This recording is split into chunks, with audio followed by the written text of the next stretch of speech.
നമസ്കാരം, ഞാൻ ഗീതയാണ്. ഞാൻ ഇന്ന് അട്ടപ്പാടിയിലേക്കാണ് എൻ്റെ യാത്ര.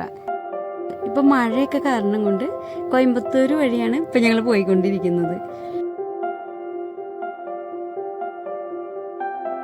ആനക്കട്ടിയിൽ നിന്ന് നമുക്ക് ഷോളയാർ റൂട്ടിൽ ഒരുപാട് മലകളൊക്കെ ഉണ്ട്. അപ്പോൾ ഈ മലകളൊക്കെ കഴിഞ്ഞിട്ടാണ് ഞാൻ ഷോളയാർ എത്തി. ഇതേ നമ്മുടെ കവിത ചേച്ചിയുടെ വീട്. അപ്പം ഇനി കവിത ചേച്ചിയും ഞാനും കൂടിയിട്ടാണ് നമ്മുടെ മഞ്ഞളൊക്കെ വിളഞ്ഞു നിൽക്കുന്ന സ്ഥലത്തേക്കാണ് ഞങ്ങൾ പോകുന്നത്. അപ്പോൾ ഇവിടുന്ന് അങ്ങോട്ട് പോകാന്ന് പറഞ്ഞു കഴിഞ്ഞാൽ ഭയങ്കര ബുദ്ധിമുട്ടാണ്. അപ്പോൾ ഇവിടുന്ന് ഈ സ്റ്റെപ്പുകളൊക്കെ പതുക്കെ ഇറങ്ങി എന്നിട്ട് വേണം പോവാൻ. അപ്പോൾ കവിത ചേച്ചി എൻ്റെ ഒപ്പം ഉള്ളത് കാരണം എനിക്ക് ഭയങ്കര കോൺഫിഡൻസ് ആണ്. കാരണം കവിത ചേച്ചിയുടെ കൈ പിടിച്ചിട്ടാണ് ഞാൻ പോകുന്നത്. അപ്പോൾ ഇവിടുന്ന് ചാണകത്തിൻ്റെ ഒക്കെ നല്ല മണം വരുന്നുണ്ട്. അപ്പോൾ ഈ ചാണകമാണ് നമ്മുടെ മഞ്ഞളിലും വളമായിട്ട് ഇട്ടിട്ടുള്ളത്. ഇതെന്താ കവിത ചേച്ചി, ഒരു കമ്പുകളൊക്കെ?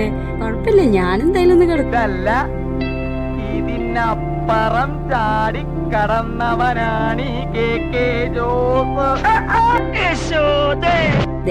ഞാൻ ചാടി കടന്നു ജോസഫേ. ഇനി എന്തായാലും എൻ്റെ മഞ്ഞൾ എവിടെ നോക്കട്ടെ ഞാൻ. പക്ഷെ ഇവിടെ മഞ്ഞളൊന്നും കാണാനില്ല, കുറേ ചെടികൾ. എന്തായാലും നമ്മുടെ ഫോറസ്റ്റ് ഏരിയ ആണല്ലോ.